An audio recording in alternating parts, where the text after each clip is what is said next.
Buri wese aba afite umuntu umwe wamuhagaze iruhande igihe abandi bamutereranaga, umuntu umwe wakubwiye ngo humura ibi nabyo bizashira, ntabwo ari igitangaza ahubwo ni intwari yawe. Iyi ni inkuru yanjye, inkuru yawe, inkuru yacu, inkuru y'intwari yanjye. Navukiye mu muryango utari wizeye ejo hazaza, twabaga mu kazu k'ibyatsi, inzu itaragiraga idirishya habe namba. Buri joro iyo njyaga kuryama numvaga izuba ry'ejo atari iryacu, numvaga ijoro atari ahacu. Mama niwe wanyibwiriraga ko ubuzima ari nk'inkuba, kuko iyi nkuba ikubise itaka rimwe ntabwo isubirayo. Icyo utangiye uyu munsi cyose uba ugomba kukirwanirira. Iyo nabonaga abandi bana bari kwikinira, njye nahoraga nibaza ngo mbese Imana yaratwibagiwe, ariko uko iminsi yagendaga yicuma nari mpagaritse umutima. Mama ntabwo yari umwarimu, nta shuri yigeze arangiza, ariko yari umuntu wize ubuzima. Yambaraga igitambaro kimwe cyashaje ariko agashyira umwana we ku murongo. Yaryaga ari uko nabanje kubona ifunguro. Yaranyicazaga mu mwijima kuko nta rumuri rwabaga ruhari, akambwira byose atigeze ageraho. Akambwira ngo mwana wanjye uzakunde kwiga kuko ubumenyi ntibwambara inkweto. Rimwe na rimwe iyo nabaga natsinzwe ntabwo mama yandenganyaga, yarambwiraga ati intwari ntigira umunsi mwiza buri gihe mwana wanjye, ariko ihitamo gutsinda. Yanyigishije ko gukunda ari ukwihangana, kandi kuba umugabo atari ukubaka inzu ahubwo ari ukubaka umutima. Arongera arambwira ngo mwana wanjye kuba umukobwa ntabwo ari ukwishimisha, ahubwo ni ukugira icyerekezo.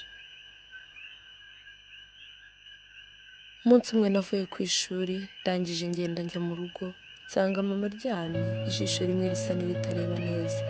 Ntacyo yavuze, ariko amagambo ye yumvikanagamo ngo nabaye intwari kuko nashakaga kuba intwari.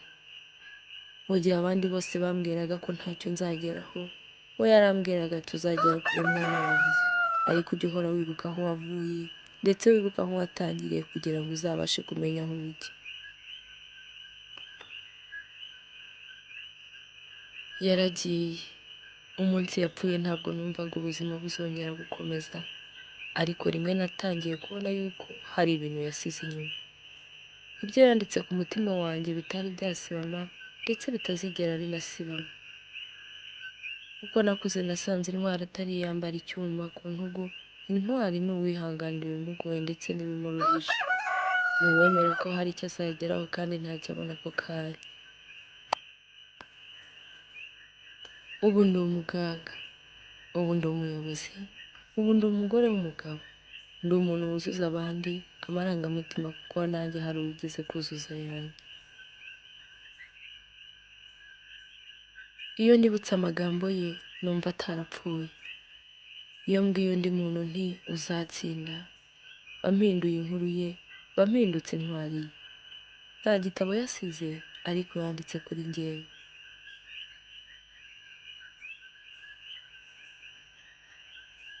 Intwari yanjye yanyigishije gukunda, inyigisha kwihangana, inyigisha gukomera ndetse no guca bugufi.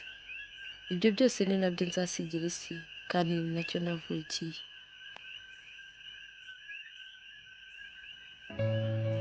Intwari si uwigeze kwamamara, si n'uwabonye igihembo, ni uwatanze ubuzima bwe mu buryo buciriritse, ariko ubwo buzima bwagize icyo buvamo bukagira umumaro.